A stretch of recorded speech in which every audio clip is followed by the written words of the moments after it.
MLA Shri పంచకల్య Ramesh Babu గారు, అలాగే మన మాడుగుల అభ్యర్థి శ్రీ బండారు సత్యనారాయణమూర్తి గారు, అలాగే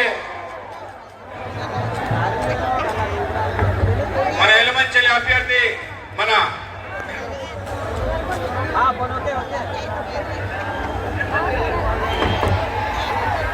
సుందరపు విజయ్ కుమార్ గారు, అలాగే మన చోడవరం అభ్యర్థి కేఎస్ఎన్ రాజు గారు, అలాగే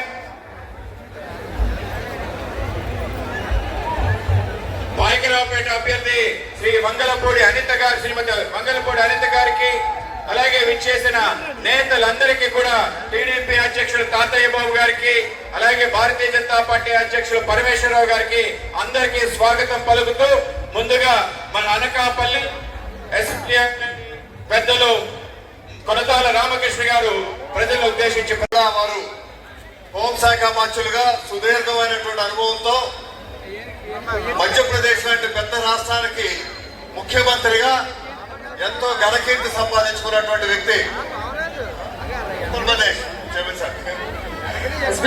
ఉత్తరప్రదేశ్ లాంటి పెద్ద రాష్ట్రానికి ముఖ్యమంత్రిగా ఎంతో పేరు ప్రఖ్యాతం సంపాదించుకొని తనకంటూ ఒక ప్రత్యేకత నిలుపుకున్నటువంటి శ్రీ రాజ్నాథ్ సింగ్ గారు మన మధ్యకి రావడం నిజంగా వారిని ఈ అనకాపల్లి పార్లమెంట్ తరఫున నా హృదయపూర్వక స్వాగత సుమాంజలి తెలియపరుస్తున్నా.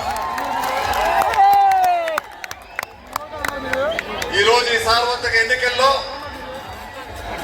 మోడీ ఈ రోజు పవన్ కళ్యాణ్ గారు అకుంఠిత దీక్షతో ఒకే ఒక ప్రతిజ్ఞ చేశారు. ఈ రాష్ట్రంలో ఉన్నటువంటి ప్రభుత్వాన్ని ఒక్కటి వేలుతో పెకిలించకపోతే నా పేరు పవన్ కళ్యాణే కాదు, నా పార్టీ జనసేనే కాదని చెప్పున్నారు. ఈ రోజు ఆ ప్రతిజ్ఞ నిలబెట్టే విధంగా మనందరం కూడా అంకితమై గ్లాసు గుర్తెట్టి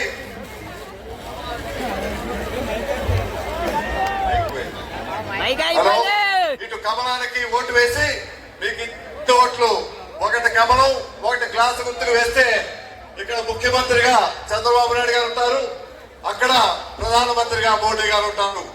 దయచేసి మీ అందరినీ ఒకటి ఆలోచించండి. గతంలో మోడీ గారు ఈబీసీ రిజర్వేషన్ ప్రవేశపెట్టారు.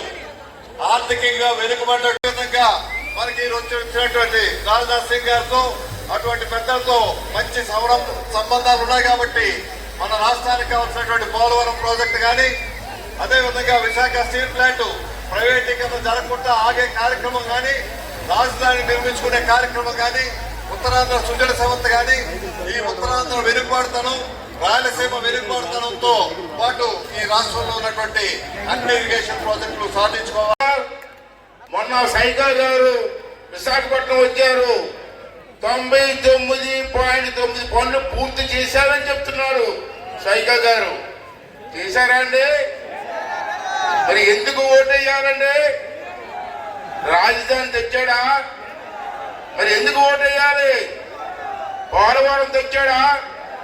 మరి ఎందుకు ఓటేయాలి? ఆఖరికి పోలీసు ద్వారా పిఎఫ్లు కూడా తోసేశాడు. పోలీసుల ద్వారా పిఎఫ్లు కూడా తోసేశాడు. ఎందుకు ఓటేయాలి? కల్తీ మద్యం అమ్మి మగవారి జీవితాలతో ఆటాడుకుంటూ ఈ రాష్ట్రాన్ని చేసుకున్నటువంటి ఆ ముఖ్యమంత్రికి మీరు ఎందుకు ఓటేయాలని చెప్పి ఈ సందర్భంలో అడుగుతున్నాను.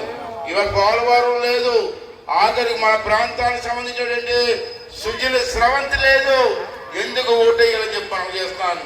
ఇవాళ షుగర్ ఫ్యాక్టరీలు ఉన్నాయి, తాండవ షుగర్ ఫ్యాక్టరీ